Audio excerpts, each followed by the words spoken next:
চলুন শুনে নেই আজকের কিছু আজব অদ্ভুত একেবারেই ভুয়া সংবাদ। আমি মিস্টার খগেন্দর পাল, খবর পড়ছি গোলমাল। শুরুতেই সবাইকে জানাই আমার শুভেচ্ছা ও ভালোবাসা। ও সালাম দিতে ভুলে গেছি, আসসালামু আলাইকুম ও আদাব। আজকের অনুষ্ঠানে যারা যারা মনোযোগ সহকারে আমার কথা শুনছেন তাদের দৃষ্টি আকর্ষণ করা যাচ্ছে যে আপনারা সকলে অমনোযোগী হন। কথাটা শুনে যারা আমার দিকে তাকিয়ে আছেন তারা যেদিক সেদিক দেখুন।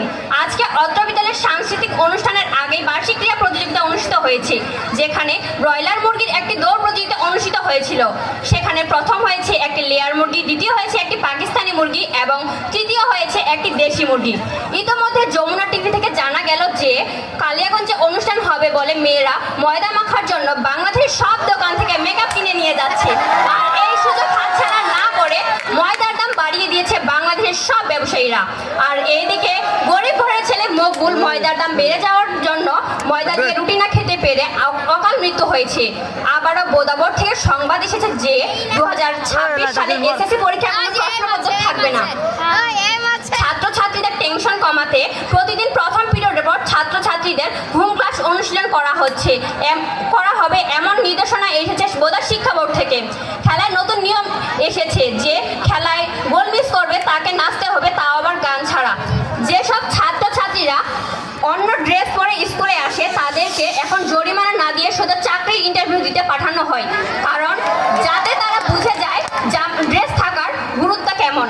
আগামীকাল ঘূর্ণিঝড়ে মহা শক্তিশালী আঘাত আনবে যে কালিয়াগঞ্জ স্কুলের ওপর, তাই নিয়ে কেউ ঘর থেকে বের হবেন না, এরকম কোনো সতর্কবার্তা পাওয়া যায়নি আবহাওয়া অফিস থেকে।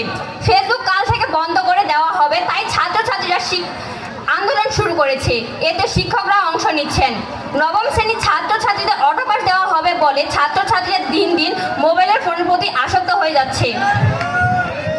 আজ সকাল 8টায় বিদ্যালয়ের সামনে দুটি মশার মুখোমুখি সংঘর্ষ ঘটে। প্রত্যক্ষদর্শী একটি মশা জানিয়েছেন দুইজনে দ্রুত গতিতে উঠছিল, হঠাৎ করে সিগন্যাল না মেনে একে অপরের গায়ে ধাক্কা মারে। আহত মশাদের স্থানীয় মেডিকেল কালিয়াগঞ্জে ভর্তি করা হয়েছে।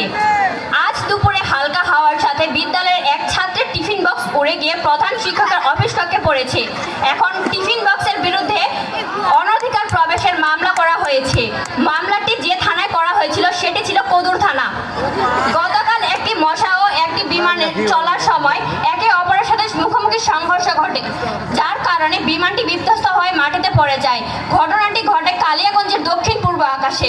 বিমানটি বিধ্বস্ত হওয়ার সময় জোরে একটি বিকট আওয়াজ হয়, আর এই আওয়াজ শুনে কালিয়াগঞ্জের মানুষ অনেক ভয় পেয়ে যায় এবং সাথে সাথে কালিয়াগঞ্জ নজরুল দ্বিমুখী উচ্চ বিদ্যালয়ে চলাকালীন সাংস্কৃতিক অনুষ্ঠানটি বন্ধ করে দেওয়া হয়।